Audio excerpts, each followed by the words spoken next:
Reports coming to light throughout European countries about statistics relating to young Muslims joining ISIS, it has been found that around 10% are teenage women.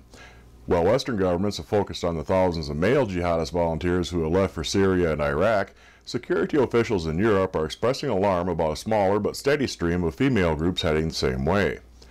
Many of the youngest girls are lured with promises of humanitarian work. It is only once in Syria that they discover their fate: forced marriage to a fighter, strict adherence to Islamic law, a life under surveillance. Young women are seen as prizes for fighters keen to marry. Teenage Westerners are often targeted by older female recruiters, many of whom are based in Europe and use social media, phone calls, and false friendships to convince them to do charitable work in the war-torn areas. Others need little convincing, keen to have a role in what they perceive to be jihad or holy war. The romance of jihad is very pronounced in propaganda and is used by women to recruit other women, Hans-Georg Mason, head of Germany's domestic intelligence, said in a recent parliamentary briefing. There's a real euphoria in the German Salafist, radical Islamist scene right now, with people wanting to join this new state. Of the 400 people who have left Germany for Syria, around 10% are women, he said. French officials estimate around 1,000 departures, with 60 of those being women. Of 85 jihadists who have left from Sweden, 15 to 20 were women, said Magnus Ranstorp, a terrorist expert at Sweden's National Defense College. Security officials and radicalization experts say most women are being radicalized hail from moderate Muslim households, rich or poor, urban and rural.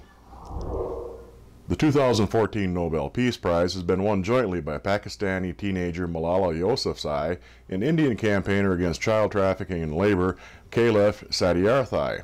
Yousafzai, age 17, becomes the youngest Nobel Prize winner, and the 16-year-old Satyarthi the first Indian-born winner of the accolade. They were picked for their struggle against the oppression of children and young people and for the right of all children to education, the Norwegian Nobel Committee announced.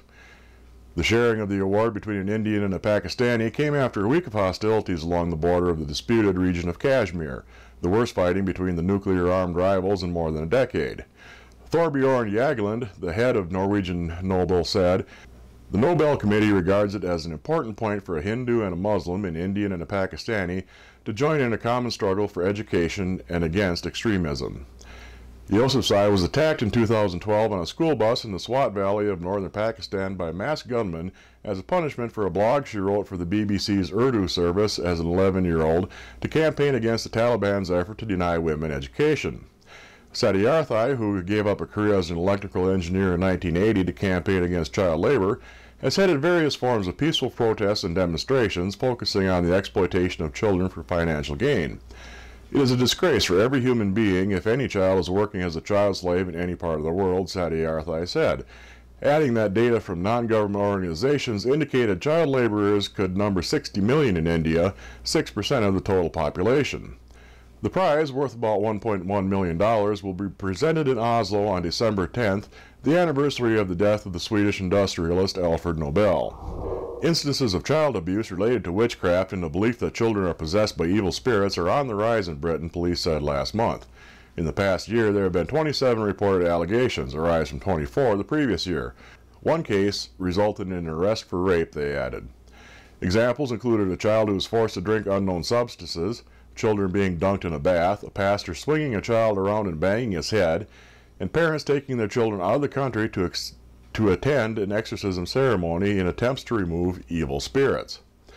Abuse linked to belief is a horrific crime which is condemned by people of all cultures and communities, Detective Superintendent Terry Sharp from the Sexual Offenses, Exploitation and Child Abuse Command said in a statement.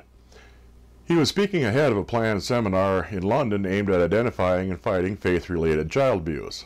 Officers believe this form of child abuse is rarely reported and is a hidden crime kept within families and faith communities. Often in the perpetrator's mind, any abuse is not going to affect the victim because he or she believes the child is effectively not there anymore, and the abuse is directed at whatever has possessed the child, Sharp said. The seminar, titled Witchcraft and Spirit Possession Awareness Events, was hosted by the police and churches.